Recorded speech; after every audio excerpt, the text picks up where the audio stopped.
네, 시청자 여러분 안녕하세요. 오늘의 코인 앵커 문다연입니다. 오늘의 주요 경제 지표부터 살펴보겠습니다. 사상 최고치 행진을 이어가던 뉴욕 3대 지수 어제는 모두 하락하는 모습 보였습니다. 아프가니스탄의 카불 공항 인근 테러가 발생했다라는 소식이 들리면서 지정학적 리스크에 따라서 이 소식이 들리자마자 모두 하락 전환했는데요. 한번 지수로 확인해 보겠습니다. 나스닥 선물지수 15,273선입니다. S&P 500 지수 4,466이고요. 골드는 1,793입니다.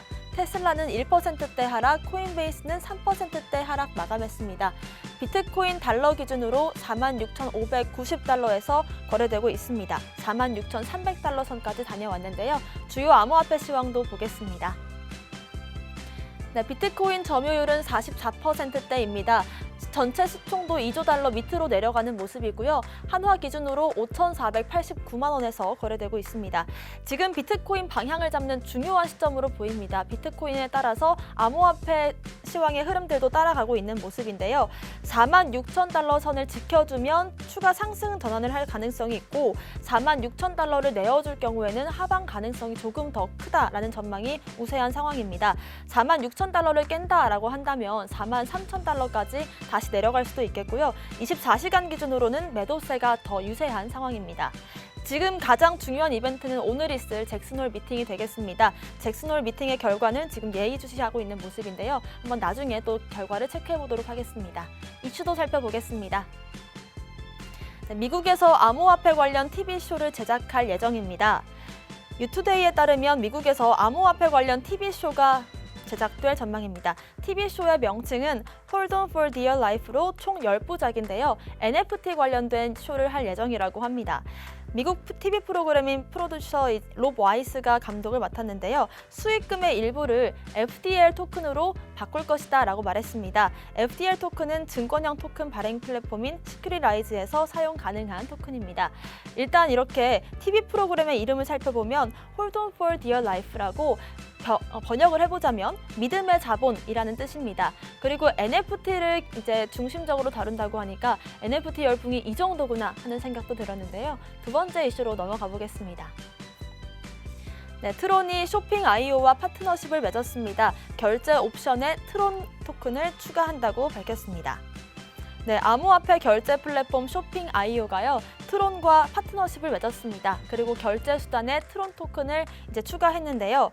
소매 결제 부분에 암호화폐 접근성 향상을 목표로 하겠다 밝히면서 장기적으로 협력을 이어나가겠다라고 밝혔습니다.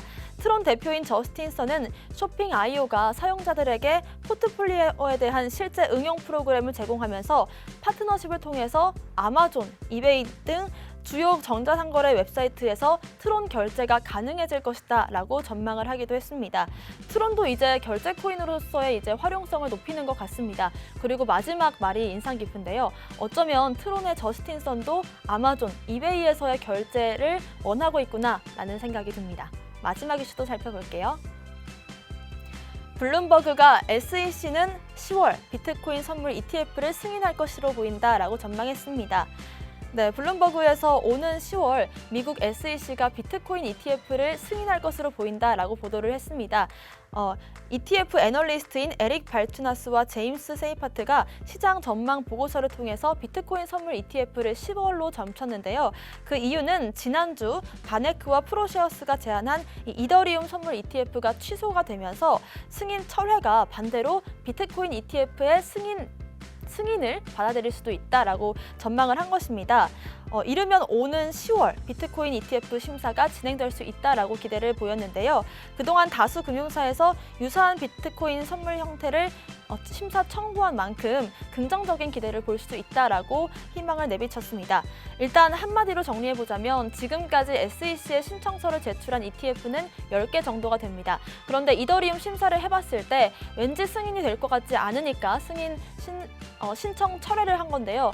그러니까 비트코인 ETF는 신청 철회를 하지 않았는데 이더리움만 한 거면 왠지 비트코인은 승인이 될 수도 있지 않을까라는 기대감을 품은 것 같습니다. 일단 저도 바라는 시나리오이긴 합니다만 10월까지는 조금 시간적으로 여유가 부족해 보이기는 하는데요. 일단 이더리움 ETF의 신청 철회 소식을 비트코인에게 호재로 본다는 건 그만큼 시장에서 비트코인 ETF 승인을 기다리고 있구나라는 정도로 해석해 볼 수 있겠습니다. 오늘의 코인 이슈까지 살펴봤습니다. 저는 잠시 후 다시 돌아오겠습니다. 오늘의 코인 가자!